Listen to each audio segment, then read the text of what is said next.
ప్రపంచ క్రైస్తవులైన వార్లరా, ఈ రాత్రి కాలమున మీ అందరికీ నా శుభవచనములు, నా శుభాశీస్సులు. దేవుడు మిమ్మలను, మీ కుటుంబ సభ్యులను ఆశీర్వదించాలని నిండు మనసుతో కోరుకుంటూ ప్రార్థన చేస్తూ ఉన్నాను. ప్రతిరోజు ప్రపంచ క్రైస్తవులైన వార్లరా, ఈ లోకాన్ని సృష్టించిన సృష్టికర్త అయిన యెహోవా దేవుడు నన్ను మీ కింద మీ పనివాడిగా ఎంచుకొని నాతో మాట్లాడుతూ ఉన్నాడు. దేవుడు నాతో ఎలాగ మాట్లాడుతున్నాడు అంటే, దేవుడే చెప్పాడు. ఏం చెప్పాడంటే, నేను ఉన్నవాడునైనా అనువాడునైనా దేవుడను. నేను నా నోరు తెరిచి మాట పలికితే సృష్టి కలుగుతుంది. అందుకే నేను నా నోరు తెరిచి నీతో మాట్లాడటం లేదు. నేను నా నోరు తెరవకుండా నేను నా రాజ్యంలో నా సింహాసనం మీద ఆసీనుడైన నేను నా నోరు తెరవకుండా నా రెండు పెదాల నుండి సన్నని స్వరాలను నా రాజ్యం నుంచి నీ వద్దకు పంపుతూ ఆ స్వరాలతోనే నీతో మాట్లాడుతూ ఉన్నాను. నేను గతంలో కూడా ప్రవక్తలను, నాయకులను కూడా ఎంచుకున్నాను. వారితో కూడా నేను ఆ రీతిగానే మాట్లాడాను. నా రెండు పెదాల నుండి స్వరాలను పంపుతూ ఆ స్వరాలతోనే మాట్లాడాను. నేను నా సర్వ సృష్టిలో నేను సృష్టించుకున్న దేవతలతోనూ దేవుళ్ళతోనూ కూడా నేను ఆ విధంగానే మాట్లాడుతూ ఉంటాను. ఎందుకంటే నేను సర్వశక్తిమంతుడనైన దేవుడను. నేను నా నోటి మాట పలికితే సృష్టి కలుగుతుంది. అందుకే నేను సృష్టించుకున్న నా జనులైన వారితో నేను నా రెండు పెదాల నుండి సన్నని స్వరాలను పంపుతూ ఆ స్వరాలతోనే మాట్లాడుతూ ఉంటాను అని దేవుడు చెప్పాడు. దేవుని జనులైన వారరా, ఈ సంగతిని మీరు తెలుసుకోండి. మరి మీ తల్లో వింటున్న ఆ పాప జ్ఞానం ఎవరిది? ఎక్కడి నుంచి వచ్చింది? మెదడుకు పాప జ్ఞానం ఉందా అంటే లేనే లేదు.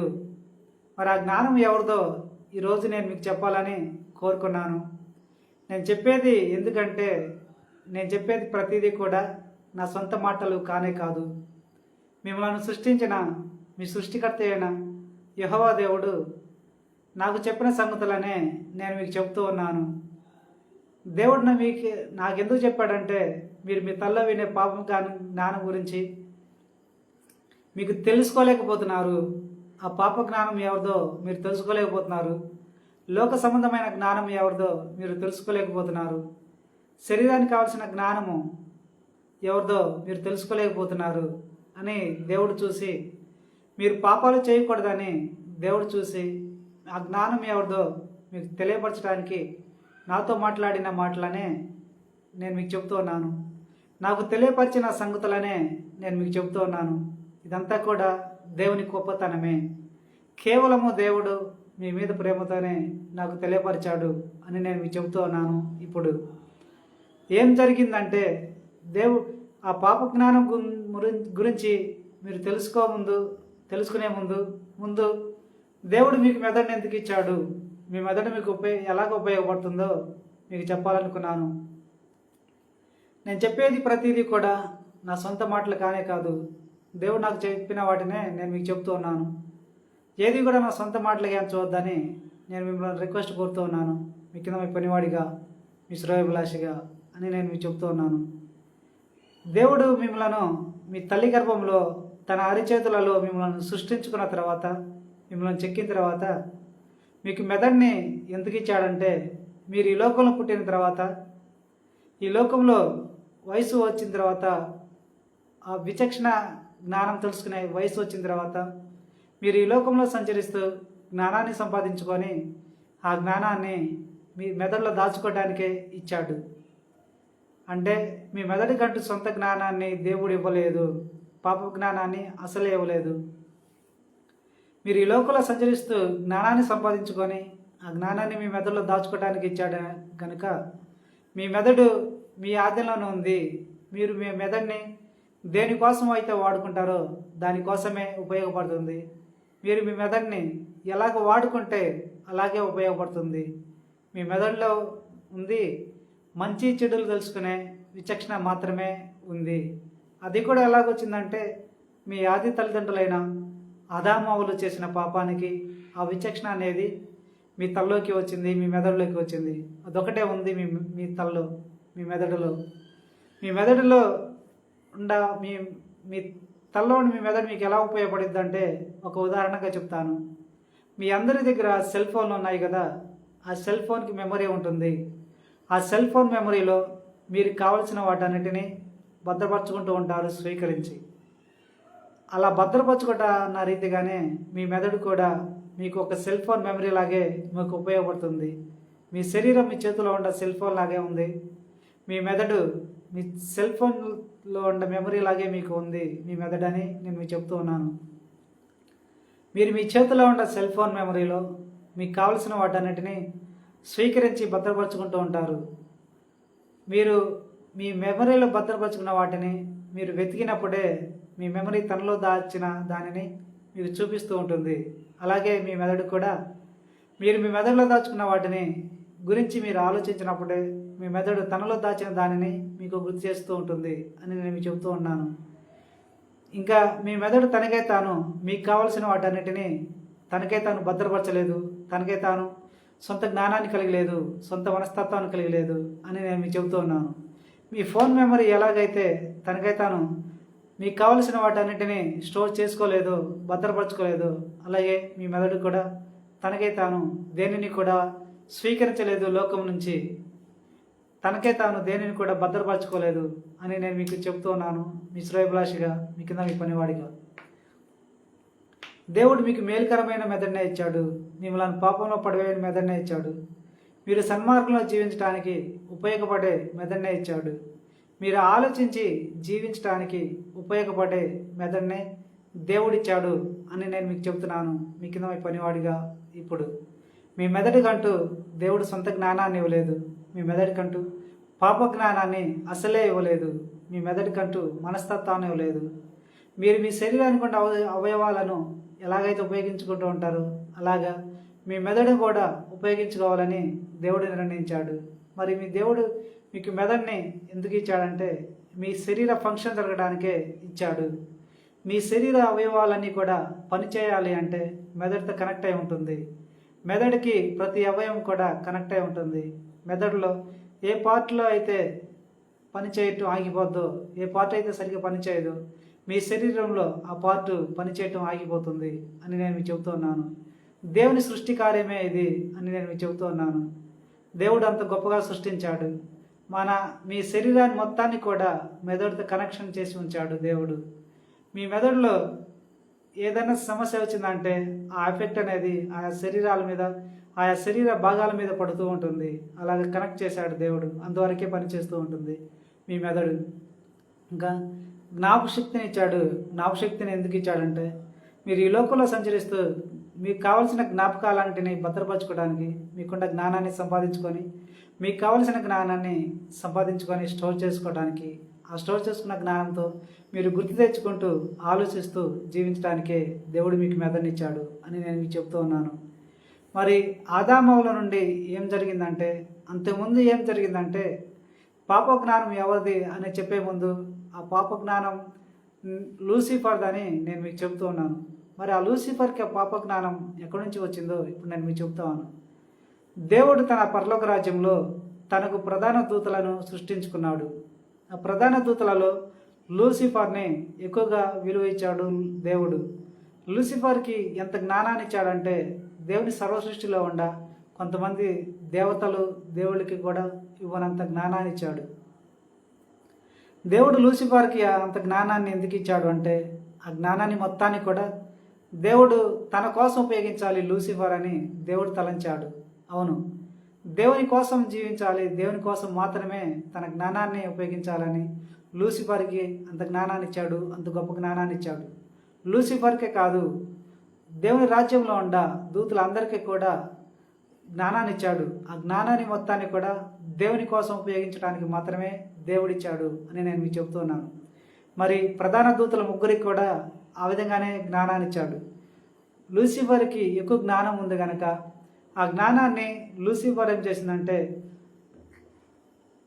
దేవుని కోసం ఉపయోగించకుండా తన స్వార్థం కోసం తనను తాను హెచ్చించుకోవడం కోసం దేవుని అపరంజి సింహాసనం మీద కూర్చోవాలని తలంచినందుకు దేవుడిని చూసి దాని తలంపులను ఎరిగి లూసిఫర్ తలంపులను తన రాజ్యం నుంచి గెట్టివేశాడు.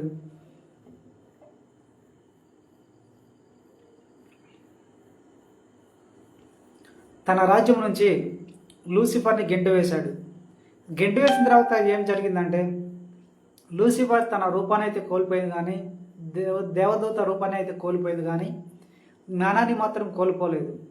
ఆ హెచ్చించుకునే జ్ఞానంతోనే స్వార్థంతో కూడిన జ్ఞానంతోనే ఇంకా దానికి స్వార్థంతో కూడిన జ్ఞానంతోనే హెచ్చించు జ్ఞానంతోనే ఈ లోకం మీదకి వచ్చింది. ఈ లోకంలో వచ్చిన తర్వాత తన దూత రూపాన్ని కోల్పోయి అగాధ జలముల మీద తిరుగుతూ ఉన్నప్పుడు ఏదైనా వనంలో ప్రవేశించి అక్కడ ఆదామవులను తప్పుదో పట్టించింది, అవ్వను తప్పుదో పట్టించింది. అవ్వను తప్పుదో ఎలాగో పట్టించిందంటే అవ్వతో మాట్లాడింది. ఆ మాటలు ఏమిటో మీకు తెలుసు. అవ్వ, ఈ పండు తిన్న ఎడల మీరు దేవతల వాళ్ళే మారిపోతారు అని లూసిఫర్ అయిన ఆత్మగొండ లూసిఫర్ మాట్లాడింది సర్పాన్ని ఆవరించి. మరి ఆ లూసిఫర్కి ఎలాగ తెలుసు దేవతలు ఉన్నారు అని అంటే దేవునికి లూసిఫర్ దేవుని రాజ్యంలో ఉన్నప్పుడు లూసిఫర్ ప్రధాన దూతగా ఉంది. అంటే ఒక చక్రవర్తి కింద ఒక మంత్రి స్థానం ఏమిటో ఆ స్థానంలోనే ఉంది లూసిఫర్. ఆ చక్రవర్తికి సంబంధించిన రాజ్యాలు అన్నిటి గురించి, ఆ రాజ్యాలలో జీవిస్తున్న సమస్తమైన జనులైన వారి గురించి మంత్రికి తెలుస్తూ ఉంటుంది. అలాగే లూసిఫర్ కూడా మంత్రి స్థానంలో ఉంది కనుక దేవుడు చక్రవర్తి అయితే ఆ చక్రవర్తి కింద లూసిఫర్ మంత్రి స్థానంలోనే ఉంది కనుక లూసిఫర్కి తెలుసు ఏ ఏ లోకాలలో దేవుళ్ళు జీవిస్తున్నారు, ఏ ఏ లోకాలలో నరులు జీవిస్తున్నారు, ఏ ఏ లోకాలలో గ్రహాంతర వాసులు జీవిస్తున్నారు సమస్తమును కూడా తెలుసు. అందుకే దేవుని రాజ్యం నుంచి గెంటివేయబడ్డ తర్వాత లూసిఫర్ తన జ్ఞానాన్ని అయితే కోల్పోలేదు కానీ తన రూపాన్ని కోల్పోయింది. అందుకే సర్పాన్ని ఆవరించిన తర్వాత లూసిఫర్ అవతో మాట్లాడింది, మీరు ఈ పండు తిన్న ఎడల దేవతల వలె మారిపోతారు అని. అవును, స్త్రీ అవరూపము కూడా దేవతల పోలిక చొప్పునే దేవుడు సృష్టించాడు. ఆదామునైతే మాత్రము తన పోలిక చొప్పున సృష్టించాడు. అవును మాత్రము దేవుడు ఈ లోకంలో నరులను సృష్టించక మునిపే కొన్ని లోకాలలో దేవుళ్లను సృష్టించుకొని వాళ్ళకి కూడా దేవుడిగా ఉండి వాళ్ళని ఏలుతూ ఉన్నాడు, వారితో కూడా మాట్లాడుతూ ఉంటాడు. ఈ భూలోకంలో దేవుడు తన జనులైన వారిని క్రమశిక్షణ పెట్టడానికి తన ప్రేమ చూపించడానికి ప్రవక్తలను నాయకులను ఎంచుకొని ఎలాగైతే మాట్లాడుతూ ఉంటాడో అలాగే దేవతలు దేవుళ్ళుండ లోకాలలో జీవిస్తున్న వారితో కూడా దేవుడు మాట్లాడతాడు. ఎందుకంటే దేవుడు వారికి కూడా దేవుడిగా ఉన్నాడు కనుక వాళ్ళకి కూడా న్యాయ తీర్పు తీరుస్తూ ఉంటాడు. ఆయన సర్వశక్తిమంతుడైన ఉన్నవాడు అయిన దేవుడు. ఆ అవ్వరూపము ఎవరిది అంటే దేవతల పోలిక చొప్పునే. అందుకే లూసిఫర్ ఆత్మ సర్పాన్ని ఆవరించి అవ్వతో మాట్లాడింది, మీరు ఈ పండు తినేలా దేవతల వల్లే మారిపోతారని చెప్పింది. అప్పుడు ఎప్పుడైతే ఆ పండు తింటారో అవ్వ తన శరీరం కోసము అప్పుడు ఆ అవ్వలోకి లూసిఫర్ నుండి జ్ఞానం వచ్చేసింది. లూసిఫర్ స్వార్థంతో ఉండే జ్ఞానం వచ్చేసింది, హెచ్చించుకునే జ్ఞానం వచ్చేసింది. అవ్వ నుంచి ఆదాములోకి కూడా వచ్చింది. మరి అప్పటి నుండి కూడా ఎప్పుడైతే లూసిఫర్ మాటలు నమ్మి సాతాను అయిన లూసిఫర్ మాటలు నమ్మి ఆదామవులైన వాళ్ళు పాపం చేశారో అప్పటి నుంచి కూడా లోకాధికారిగా ఆ సాతాను మారింది. సాతానుగా మారిన లూసిఫర్ ఆత్మ సాతాను అయింది కనుక సాతాను లోకాధికారిగా ఉండి ఆదామవులను మీద శరీరాల మీద అధికారాన్ని కలిగి ఉండి దాని జ్ఞానంతోనే వారిని జీవం చేస్తూ వచ్చింది. దాని జ్ఞానంతో ఎలాగ జీవం చేసిందంటే ఆ లూసిఫర్ జ్ఞానం ఎలాగ తయారైందంటే దేవుని రాజ్యం నుంచి గెట్టు వేసిన తర్వాత అది స్వార్థంతో కూడా ఉంది. దేవుని రాజ్యంలోనే స్వార్థంతో కోరుకొని ఉంది లూసిఫర్ జ్ఞానము. ఇంకా దాని కుళ్ళు కుతంత్రాలతోనే కూడుకొని ఉంది. ఈ లోకాన్ని గెంటి వేసిన తర్వాత దేవుడు ఆ లూసిఫర్ జ్ఞానం ఎలాగ తయారైందంటే దానికున్న శక్తి సామర్థ్యాలతో దేవుడిని ఏమీ చేయలేక శక్తి సామర్థ్యాలు సరిపోక లూసిఫర్ జ్ఞానం ఎలాగ తయారైందంటే కుళ్ళు కుతంత్రాలతోనే తయారైంది, స్వార్థంతోనే తయారైంది, హెచ్చించుకునే తత్వంతోనే తయారైంది. దేవుణ్ణి బాధ పెడతానికి దేవుని జనులైన ఆదామవులను పాపంలో పడే విధంగా లూసిఫర్ దాని జ్ఞానాన్ని తయారు చేసుకుంది. అవును, పాప సంబంధమైన జ్ఞానాన్ని కలిగి ఉండి లూసిఫర్ పాప సంబంధమైన జ్ఞానాన్ని కలిగి ఉండి ఆ జ్ఞానంతోనే ఆదామవుల తలలోకి పంపుతూ ఆ జ్ఞానాన్ని ఆదామవులోకి తలకు పంపి ఆ జ్ఞానంతోనే వారిని జీవం చేస్తూ వచ్చింది. దేవునికి వ్యతిరేకంగా జీవం చేస్తూ వచ్చింది. ఆదామవులనే కాదు, ఆదాము సంతానమైన లోకమానవాళ్ళి అందరిలోకి కూడా సాతాను ఏంటంటే దాని పాపపు జ్ఞానాన్ని పంపి ఆ పాప జ్ఞానంతోనే వారిని జీవము చేస్తూ వచ్చింది. అది సాతాను యొక్క జ్ఞానమే. మనుషులకు ఆ జ్ఞానం లేదు. ఆదామవుల నుండి ఇప్పటి వరకు వచ్చిన అన్ని తరాలలో జీవించిన ప్రజలలోకి తల్లోకి లూసిఫర్ దాని పాప జ్ఞానాన్ని పంపటం వలన ఆ పాప జ్ఞానంతోనే వారిని జీవము చేస్తూ వచ్చింది. ఎందుకు అలా జీవము చేసిందంటే దేవుణ్ణి దానికున్న శక్తితో దేవుణ్ణి ఏమి చేయలేక భూలోక నరులైన వారిని పాపంలో పడివేయటం వలన దేవుని బాధ పెట్టవచ్చు అని కోరుకొని అలాగ నరులను పాపంలో పడివేస్తూ పాపంలో పడివేయటం కోసము దాని పాప జ్ఞానాన్ని పంపింది. ఆ పాప జ్ఞానము లూసిఫర్దే అని నేను మీకు చెప్తూ ఉన్నాను. ఆ పాప జ్ఞానంతో నరులైన వారిని జీవం చేస్తూ వచ్చింది. ఇప్పటి వరకు కొందరిని అపవిత్రాత్మగా మార్చి తన పాతాళాన్ని తీసుకెళ్ళింది. మరికొందరిని ఇక్కడనే ఉంచింది పాపంలో జీవం చేస్తూ. అలాగా అపవిత్రాత్మగా మారిన వాళ్ళు ఈ లోకంలో ఉండి జీవిస్తూ ఉన్నారు ఇప్పటికీ కూడా. మరి ఆ జ్ఞానాన్ని లూసిఫర్ యొక్క పాప జ్ఞానాన్ని మీరు తెలుసుకోవాలంటే మీరేం చేయాలంటే దేవుడు మీ మెదడికి అంటూ సొంత జ్ఞానాన్ని ఇవ్వలేదు. మీ మెదడికి సొంత జ్ఞానం అనేది లేనే లేదు. మీ మెదడికంటూ పాప జ్ఞానాన్ని దేవుడు ఇవ్వలేదు. దేనికి ఇవ్వలేదంటే మీరు మీ మెదడుని ఉపయోగించుకుంటూ ఈ లోకంలో సంచరిస్తూ జ్ఞానాన్ని సంపాదించుకొని ఆ జ్ఞానంతో మీరు జీవించాలని, సన్మార్గానికి సంబంధించిన జ్ఞానాన్ని సంపాదించుకొని ఆ జ్ఞానంతో మీరు జీవించాలని దేవుడు నిర్ణయించాడు. మీ తలలో దేవుడు ఉంచింది మంచి చెడులు తెలుసుకునే విచక్షణను మాత్రమే ఉంచాడు. అంతగా మించి మీ తలలో ఏమీ లేనే లేదు. ఏ జ్ఞానము లేదు. శరీర సంబంధం జ్ఞానం లేదు, పాప సంబంధమైన జ్ఞానం లేదు, లోక సంబంధమైన జ్ఞానం లేదు, స్వార్థంతో కూడిన జ్ఞానం లేదు, దొంగతనాలు చేసే జ్ఞానం లేదు, పాప సంబంధమైన జ్ఞానం లేనే లేదు అని నేను మీకు చెప్తూ ఉన్నాను. ఇప్పుడు మీ శ్రేయోభిలాషిగా కొంతమంది మీరు తప్పుదో పడటానికి మూల కారణం ఏంటో మీకు చెప్తూ ఉన్నాను. దేవుని జనులైన మీరు ప్రతి ఆదివారం గుడికి పోతూ ఉంటారు, చర్చిలకు పోతూ ఉంటారు, ప్రార్థనలు చేస్తూ ఉంటారు. వారంలో ఇంకా అనేక రోజులు ప్రార్థనా మందిరాలు పోయి ప్రార్థనలు చేస్తూ ఉంటారు. ఆ ప్రార్థనా మందిరాల్లో మీరు కూర్చున్నప్పుడు కూడా అనేక ఆలోచనలు వస్తూ ఉంటాయి. బయట ఉండే ఆలోచనలు వస్తూ ఉంటాయి. పాప సంబంధమైన ఆలోచనలు కూడా వస్తూ ఉంటాయి. మీరు దేవుని వాక్యాన్ని వినేటప్పుడు మీకు అనేక ఆలోచనలు వస్తూ ఉంటాయి. అవన్నీ ఎవరివి అంటే మీ తలలో వింటున్న ఆలోచనలన్నీ కూడా ఎవరివి అంటే మీ శరీరాల మీద అధికారాన్ని కలిగి ఉండాలి లూసిఫర్దే అని నేను మీకు చెప్తూ ఉన్నాను. మరి లూసిఫర్ ఎందుకు మీరు చర్చీలలో ప్రార్థనా మందిరాలలో కూర్చొని దేవుని వాక్యాన్ని వింటున్నప్పుడు ఎందుకు దాని ఆలోచనలన్నిటినీ మీ తలలోకి పంపిద్దంటే మీరు దేవుని వాక్యాన్ని వినకూడదని తలంపుతోనే దాని ఆలోచనలన్నిటినీ మీ తలలోకి పంపుతూ ఉంటుంది. దాని ఆలోచనలు ఎలా ఉంటాయి అంటే మీ జీవితానికి సంబంధించిన ఆలోచనలనే పంపుతూ ఉంటుంది. వాటన్నిటినీ కూడా మీ మెదడు ఆలోచించదు అని నేను మీకు చెప్తూ ఉన్నాను. ఇంకా మీరు చర్చి నుండి బయటకు వచ్చిన తర్వాత, ప్రార్థనా మందిరాల నుంచి బయటకు వచ్చిన తర్వాత మిమ్మల్ని మీరు చర్చిలో విన్న వాటన్నిటినీ కూడా మీకు గుర్తు లేకుండా చేస్తూ ఉంటుంది. మీరు చర్చిలో విన్న వాటన్నిటినీ మీ మెదడుకు చేరకుండా చేస్తూ ఉంటుంది లూసిఫర్. అంత అధికారం ఉంది. మీరు చర్చిలో దేవుని వాక్యాన్ని వినటానికే మీరు చర్చిలోకి వెళ్తూ ఉంటారు, ప్రార్థనా మందిరాలకు వెళ్తూ ఉంటారు. మీరు చర్చిలో విన్న దేవుని వాక్యము మీ మెదడు దాకా చేరదు. ఎందుకు చేరదు అంటే కొందరికి లూసిఫర్ అధికారం కలిగి ఉంది కనుక మీ శిరస్సు మీద అధికారం కలిగి ఉంది కనుక మీరు దేవుని వాక్యాన్ని విన్నప్పుడు ఆ వాక్యాన్ని మీ మెదడు దాకా చేరకుండా చేస్తూ ఉంటుంది. ఎలాగ చేస్తుందంటే దాని బలమైన జ్ఞానాన్ని మీ తల్లోకి పంపడం వలన ఆ జ్ఞానాన్ని మీరు మీ తలలో వింటూ ఉంటారు. ఆ జ్ఞానాన్ని వింటున్నప్పుడు మీరు వినే దేవుని వాక్యాన్ని గుర్తుపెట్టుకోలేరు. మీరు వినే దేవుని వాక్యాన్ని మీ మెదడు వరకు చేర్చుకోలేరు అని. అందుకే దేవుని వాక్యం మీకు వెంటనే గుర్తుండదు. చర్చి నుంచి బయటకు వచ్చిన తర్వాత కూడా మీకు గుర్తుండదు. మీరు ఏ విన్నారో మీకు గుర్తుపెట్టుకోలేరు అని నేను మీకు చెప్తూ ఉన్నాను. అంత అధికారం ఉంది లూసిఫర్ అయిన సాతానికి మీ అందరి శరీరాల మీద. మరి ఆ అధికారం కలిగి ఉండటము, అది మీరు చేసిన పాపానికా అంటే కానే కాదు. లూసిఫర్ అయిన సాతాను, లోకాధికారి అయిన సాతాను మీరు చేసిన పాపాలకి మీ శరీరాల మీద అధికారం కలిగి ఉందా అంటే మీరు చేసిన పాపాలకి మాత్రము కానే కాదు.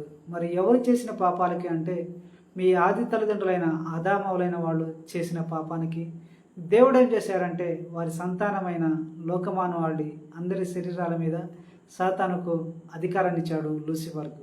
ఆ అధికారంతోనే అది దాని పాప సంబంధమైన జ్ఞానాన్ని మీ తల్లోకి పంపుతూ ఉంటుంది. ఎప్పటి నుంచి అంటే ఆదామావుల నుండి ఇప్పటి వరకు వచ్చిన అన్ని తరాలలో జీవిస్తున్న ప్రజలందరిలోకి మీరు సన్మార్గంలో జీవించడానికి ఇష్టపడ్డప్పుడు, సన్మార్గంలో మంచి మార్గంలో దేవుని చిత్తానుసారంగా జీవించడానికి ఇష్టపడ్డప్పుడు మీ మెదడు తనకే తాను నెగిటివ్గా ఆలోచించదు, పాప సంబంధమైన జ్ఞానాన్ని కలిగి లేదు. మరి మీరు సన్మార్గంలో జీవించడానికి ఇష్టపడ్డప్పుడు, మీరు దేవుని చిత్తానుసారంగా జీవించాలని కోరుకున్నప్పుడు మీరు మీ తలలో వినే పాప జ్ఞానం మొత్తం కూడా లూసిఫర్దే అని నేను మీకు చెబుతూ ఉన్నాను. అది మీ తల్లిదండ్రుల ఆది తల్లిదండ్రులైన వారు చేసిన పాపానికే అది మీ శరీరాల మీద అధికారం కలిగి ఉంది. అంతేగాని మీరు చేసిన పాపానికి మాత్రము కానే కాదు అని నేను మీకు చెబుతూ ఉన్నాను. తల్లిదండ్రులు చేసిన పాప ఫలితాన్ని సంతానం మీద ఉంచుతున్నాడు దేవుడు. ఎప్పటి నుంచి అంటే ఆదామవుల నుండి ఇప్పటి వరకు కూడా తల్లిదండ్రులు చేసిన పాప ఫలితాన్ని సంతానం మీద ఉంచుతూ ఉన్నాడు. అందుకే మీ ఆది తల్లిదండ్రులు చేసిన పాప ఫలితాన్ని సాతానుకి అధికారాన్ని ఇవ్వటం వలన దాని మీద ఆ పాప ఫలితాన్ని దాని అధికారం ద్వారానే ఇచ్చాడు.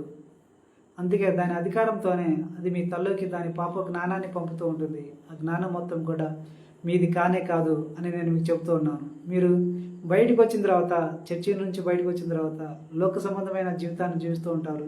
పాప సంబంధమైన జ్ఞానాన్ని మీరు తలలో వింటూ ఉంటారు. పాప సంబంధమైన తలంపులను వింటూ ఉంటారు. అవన్నీ ఎవరివి అంటే మీ మెదడు ఆలోచిస్తుందా అంటే మీ మెదడు ఆలోచించదు. మీ మెదడుకంటూ సొంత జ్ఞానం లేదు. మీ మెదడుకంటూ సొంత పాప జ్ఞానం లేనే లేదు.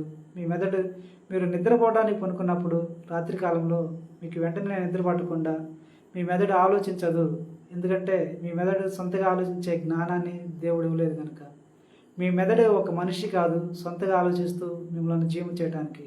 మీ మెదడుకంటూ మనస్తత్వం లేదు, చెడు మనస్తత్వం లేదు, పాప మనస్తత్వం లేదు. ఆ పాపం గురించి కానీ చెడు మనస్తత్వం, చెడు సంబంధించిన కానీ ఆలోచించలేదు మీ మెదడు.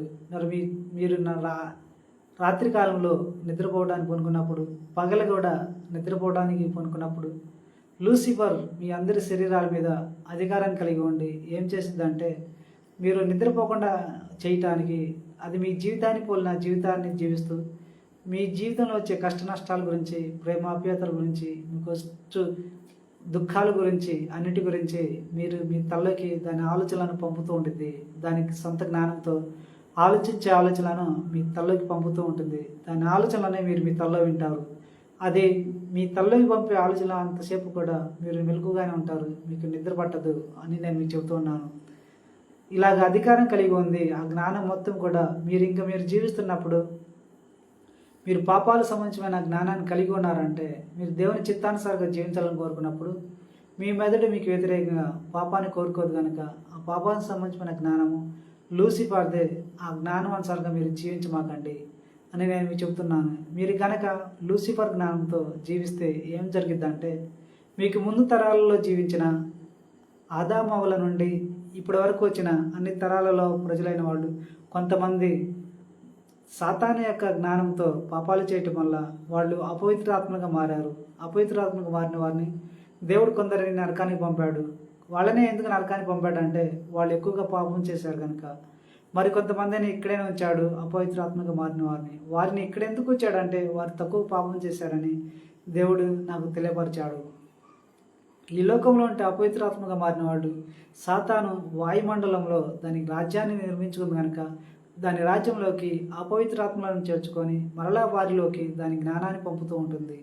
లోక సంబంధమైన జ్ఞానాన్ని పంపింది, అపవిత్రాత్మలోకి పంపింది, శారీరక సంబంధమైన జ్ఞానాన్ని పంపింది, పాప సంబంధమైన జ్ఞానాన్ని పంపింది. ఆ జ్ఞానంతోనే అపవిత్రాత్మలైన వాళ్ళు మనుషుల మధ్యకు వచ్చి సమాధులను వేడి మనుషుల మధ్యకు వచ్చి వారికి నచ్చిన మనిషిని ఎంచుకొని వారిలో ప్రవేశించి మరలా వారిని శరీరం కోసమే జీవం చేస్తూ ఉంటారు, లోకం కోసమే జీవం చేస్తూ ఉంటారు, పాపం కోసమే జీవం చేస్తూ ఉంటారు పాప మార్గంలో. ఎందుకంటే లూసిఫర్ వారిలోకి అపవిత్రాత్మలోకి దాని జ్ఞానాన్ని పంపింది కనుక.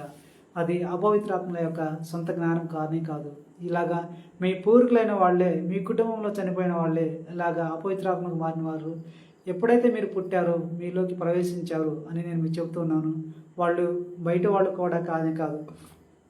మరికొన్ని అపవిత్రాత్మలు అయితే రోడ్ల మీద తిరుగుతూ ఉన్నప్పుడు వారికి నచ్చిన మనిషిని ఎంచుకొని వారిలోకి జీవించి వారి శరీరాన్నే తమ శరీరంగా అనుకొని జీవిస్తూ ఉంటారు అని నేను మీకు చెబుతూ ఉన్నాను. లూసిఫర్ పిరికిది, భయస్థురాలు, మానసిక రోగి. దాని జ్ఞానాన్ని చంపుతూ ఉండాలి ఎప్పటికీ అప్పుడు. లూసిఫర్ ఎందుకు పిరికిది, మానసిక రోగి, భయస్థురాలంటే అది మీ తల్లోకి పంపే దాని పాప జ్ఞానాన్ని మీరు ఎప్పుడు కనిపెడతారో, ఎక్కడ కనిపెడతారో, ఎప్పుడు వాటిని కనిపెట్టారని అది నిరంతరం కూడా భయపడుతూ ఉంటుంది, పిరికితనంతో ఉంటుంది, మానసిక రోగంతో ఉంటుంది మీరు కనిపెడతారని. కనుక అలాంటి మానసిక రోగికి, భయస్థురాలకి, పిరికిదానికి మీరు భయపడవద్దు. మీ మెదడులో మీ తల్లో వింటున్న పాప జ్ఞానం మొత్తం కూడా లూసిఫర్ మీ తల్లోకి పంపేదే. అది ఎలాగ పంపిద్దంటే, చెడ్డవాళ్ళైన మీ స్నేహితులు ఉన్నప్పుడు ఆ చెడ్డవాళ్ళైన మీ స్నేహితులు మీ ఫోన్కి చెడ్డ జ్ఞానాన్ని, చెడు మెసేజ్లను, చెడు వీడియోలను, చెడు మాటలను పంపినట్టుగానే లూసిఫర్ కూడా మీ తల్లోకి దాని చెడు జ్ఞానాన్ని, పాప సంబంధమైన జ్ఞానాన్ని పంపుతూ ఉంటుంది. ఆ జ్ఞానాన్ని మీ మెదడుది కాదు కనుక ఆ జ్ఞానాన్ని ఎప్పటికప్పుడు చంపుతూ ఉండండి. దాన్ని ఎలాగ చంపాలంటే, వాటి అనుసారంగా మీరు మాట్లాడకుండా ఉంటే, వాటి అనుసారంగా మీరు జీవించకుండా ఉంటే, వాటి అనుసారంగా మీరు చూడకుండా ఉంటే లూసిఫర్ జ్ఞానము అనేది మీ తల్లోనే చచ్చిపోతూ ఉంటుంది అని నేను మీకు చెబుతూ ఉన్నాను. మీరు ధైర్యంగా ఉంటే మీరు ధైర్యంగా ఉండి దానికి కనబడితే, దాని జ్ఞానాన్ని కనిపెడితే, పాప జ్ఞానాన్ని, లోక సంబంధమైన జ్ఞానాన్ని, శరీర సంబంధమైన జ్ఞానాన్ని మీరు కనిపెడితే మీ ధైర్యమే దానికి పిరికితనం అవుతుంది, దానికి భయం అవుతుంది, దానికి మానసిక రోగం అవుతుంది. ఆ పిరికితనంతోనే, ఆ భయంతోనే, ఆ మానసిక రోగంతోనే అది దాని పాప సంబంధమైన జ్ఞానాన్ని మీ తల్లోకి పంపలేదు కనుక దానికి భయపడమాకండి. అది మీ నుండి వెళ్ళిపోతుంది మీరు కనిపెట్టితే. దాని జ్ఞానాన్ని ఎప్పటికప్పుడు చంపుతూ ఉండండి అని నేను మీకు చెప్తూ ఉన్నాను. మీ శ్రేయోభిలాషిగా, మీ కింద మీ పనివాడిగా. ఒకవేళ మీరు కనుక దానికి భయపడితే ఏం జరిగిందంటే, మీ భయమే దానికి ధైర్యం అవుతుంది, మీ భయమే దానికి బలం అవుతుంది. ఆ బలంతోనే, ఆ ధైర్యంతోనే దాని పాప సంబంధమైన జ్ఞానాన్నితో మిమ్మల్ని జీవం చేస్తూ ఉంటుంది దేవునికి వ్యతిరేకంగా. మిమ్మల్ని కూడా అపవిత్రాత్మగా మారుస్తుంది. అపవిత్రాత్మగా మార్చి మిమ్మల్ని కూడా నరకానికి తీసుకెళ్తూ ఉంటుంది, పాతాళానికి. మిమ్మల్ని కూడా మీ పూర్వీకులైన వారి వలె అపవిత్రాత్మగా మార్చి ఇక్కడనే ఉంచుతుంది. మీరు అలాగ కాకూడదు అని దేవుడు చూసి నాకు చెప్పాడు, నాకు బయలుపరిచాడు.